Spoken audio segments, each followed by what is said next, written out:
मीनाक्षी नटराजन का नॉमिनेशन रद्द होने के बाद आज कांग्रेस नेताओं का डेलीगेशन दिल्ली में चुनाव आयोग से मुलाकात करेगा। चुनाव आयोग और कांग्रेस नेताओं के बीच दोपहर 12 बजे निर्वाचन सदन में बैठक होगी। मतलब कोई सुनने को तैयार नहीं है, कोई चर्चा को तैयार नहीं है। ये किस प्रकार से, जब निर्वाचन आयोग को पता है कि राज्यों में राज्यसभा के चुनाव हो रहे हैं, यदि कोई गड़बड़ी होगी तो शिकायत ले कहाँ जाएंगे? तो यहीं आएंगे। और यहाँ कार्यालय 5:30 बजे के बाद बंद।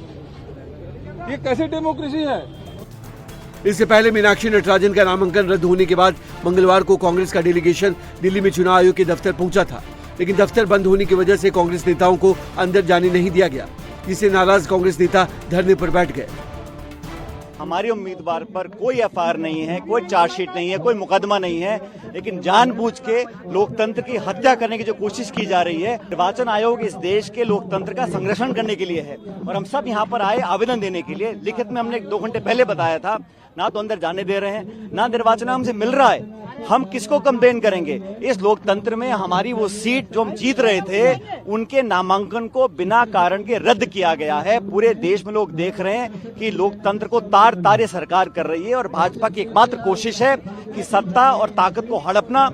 और लोकतंत्र में अगर हमारी आवाज सुनने वाला कोई नहीं है, हमारे पास सारे विकल्प खुले हैं। हम न्यायपालिका का दरवाजा भी खटखटाएंगे। चुनाव आयोग के दफ्तर के बाहर काफी देर हंगामे के बाद सिर्फ 2 नेताओं को चुनाव आयोग के दफ्तर के अंदर जाने की इजाजत मिली, जिसके बाद केसी वेणुगोपाल और भूपेश बघेल चुनाव आयोग से शिकायत करने पहुंचे। कांग्रेस भले ही बीजेपी पर सीट चोरी का आरोप लगा रही हो, लेकिन बीजेपी का दावा है कि असल में खेल कांग्रेस पार्टी के नेताओं ने ही किया है। कांग्रेस के अंदर हमें जो कागज मिले वो किसने दिए? कहाँ से आए? हमारे तेलंगाना से। कहाँ से आए भाई? और इसलिए कांग्रेस की क्या स्थिति आप समझ सकते हैं। मतलब हमारे पास तेलंगाना का कागज आ रहा है, तेलंगाना में सरकार इनकी है, तो आप समझ सकते हैं आप कि हमें कांग्रेस के ही लोगों ने जानकारी दी होगी, हमारे पास तो कोई जानकारी थी नहीं। तो कांग्रेस की ये स्थिति है, ये भले ही बेंगलोर ले जाएं या लंदन ले जाएं, चुनाव हम जीतते क्योंकि सभी देश की जनता को मोदी जी पे विश्वास, मोदी जी के काम पे विश्वास, मोदी जी के विकास पे विश्वास। अब जरा उस केस को भी जान लीजिए जिसकी जानकारी छिपाने की वजह से मीनाक्षी नटराजन का नॉमिनेशन कैंसिल हो गया। 11 मई 2025 को शिकायतकर्ता ए श्रीलता की शिकायत के आधार पर मामला दर्ज किया गया था।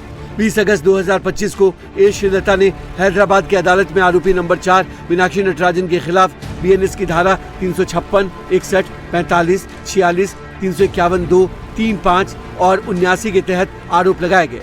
17 सितंबर 2025 को मीनाक्षी नटराजन को अदालत में पेश होकर जवाब दाखिल करने का आदेश दिया था। 24 अक्टूबर 2025 को मीनाक्षी नटराजन ने हलफनामा दाखिल कर खुद को बेगुनाह बताते हुए केस खारिज करने की मांग की थी। 17 नवंबर 2025 को कोर्ट ने मामले को खारिज करने के बजाय सुनवाई जारी रखी। मीनाक्षी नटराजन ने नॉमिनेशन के वक्त एफिडेविट में इसी केस की जानकारी नहीं दी थी। इसी आधार पर रिटर्निंग ऑफिसर ने मीनाक्षी नटराजन का नामांकन रद्द कर दिया। इस पर मध्य प्रदेश के मुख्यमंत्री मोहन यादव ने कांग्रेस पर निशाना साधते हुए कहा कि कांग्रेस को हार का डर था, इसलिए जानकारी छिपाई और ये सियासी ड्रामा किया। मुझे तो लगता कांग्रेस को हार का डर था कि उनके जहाज में 75 लोगों का जहाज और 18 लोगों को लेकर बेंगलोर गया। इसका मतलब है कि उनके साथ उनके चुने हुए विधायक नहीं थे, तो जान करके उन्होंने एक षड्यंत्र किया। यह षड्यंत्र उसी प्रकार का है जैसे पूर्ववर्ती लोकसभा के कार्यकाल में भी चुनाव के समय उनका इंदौर का प्रत्याशी मैदान छोड़ गया था। तो जान करते हार से बचने के जो हथकंडे कांग्रेस अपना रही है, मुझे लगता कांग्रेस को आत्मविश्लेषण करना चाहिए। अपने इस प्रकार के व्यवहार के लिए जनता से, मध्य प्रदेश की जनता से माफी मांगना चाहिए। मीनाक्षी नटराजन के नामांकन रद्द होने के साथ ही बीजेपी के तीसरे उम्मीदवार केवट राम के जीत का रास्ता साफ हो गया। इसी के साथ अब बीजेपी के तीनों उम्मीदवारों का निर्विरोध चुना जाना तय है।